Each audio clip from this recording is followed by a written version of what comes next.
Y bueno, este es un problema que es muy frecuente.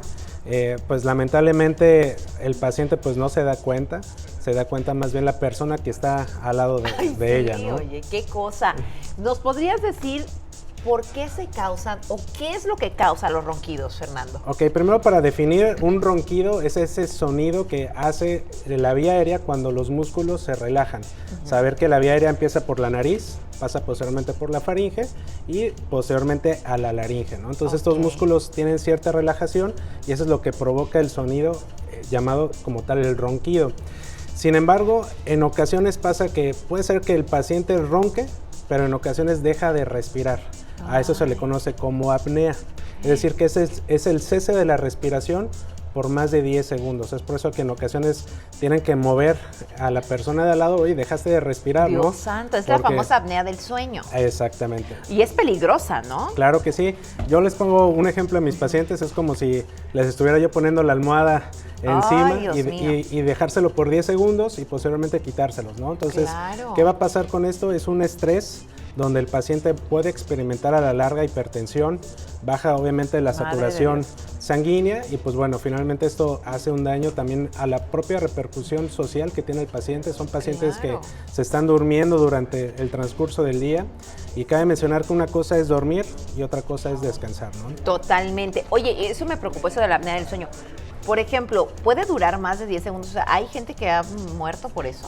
Bueno, no ha muerto como tal por dejar de respirar durmiendo, ¿sí? Porque los músculos tienen un efecto donde hacen que propiamente tenga esa reacción de despertarlos, pero sí va a tener repercusión obviamente a la larga, ¿no? Ok. Problemas coronarios, problemas a nivel también cognitivos, personas que se les olvidan las cosas, personas que están con un estrés oxidativo también, entonces a la larga eso sí va a tener cierta repercusión, ¿no? Estaría bueno luego, si no tenemos con quién nos asesore si roncamos o no, grabarnos en las noches, ¿no? Como para saber. Sí, lamentablemente el paciente pues no se da cuenta, eso tiene repercusión más que nada en la persona que está al lado. Muy vergonzoso cuando ya te lo dicen, ¿no? Ya así como que yo no ronco, creías que no roncabas, pero la verdad así como roncas, duermes, ¿no? Pero también no solamente se da en pacientes adultos, también se da en niños, en infantes, en edades pediátricas. En ocasiones pasa que tiene al niño y, oye, roncas como adulto, ¿no?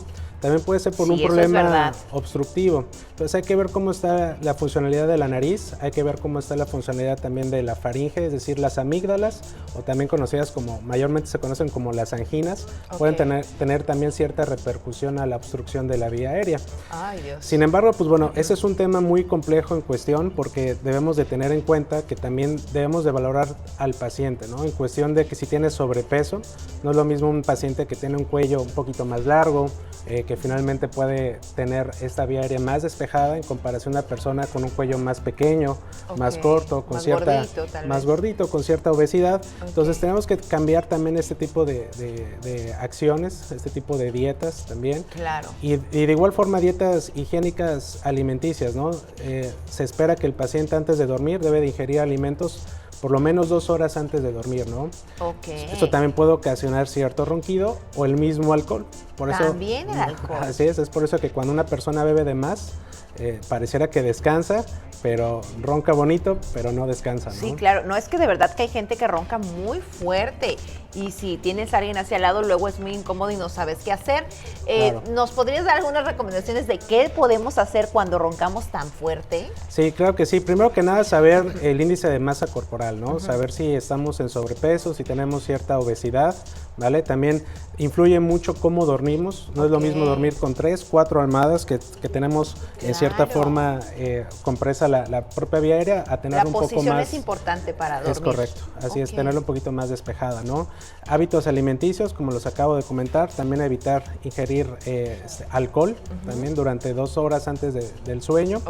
Y pues bueno, estar checando también, pues finalmente, si no tengo algún dato que me pueda ocasionar que tenga yo, pues esté somnoliento durante el transcurso del día, ¿no? Entonces estos datos son bien importantes, estarlos checando constantemente para saber cómo estamos durmiendo.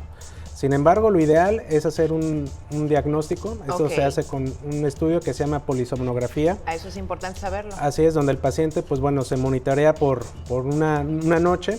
se visualiza cómo está su oxigenación, cómo está su presión arterial durante el transcurso del sueño y posteriormente ya se daría un diagnóstico. Ay, Fernando, pues muchísimas gracias por estas recomendaciones. Señora, gente bonita que nos está viendo en casita, antes de meterle el calcetín a la boca, pues vaya y háganle un diagnóstico y vea, o antes del codazo o el pinchazo, ¿no? Así es. Háganle un diagnóstico porque sí tiene solución, ¿verdad? Entonces, claro que no sí. nos desesperemos. Así es, tiene solución, simplemente pues van a que acudir con su médico y pues posteriormente con un especialista.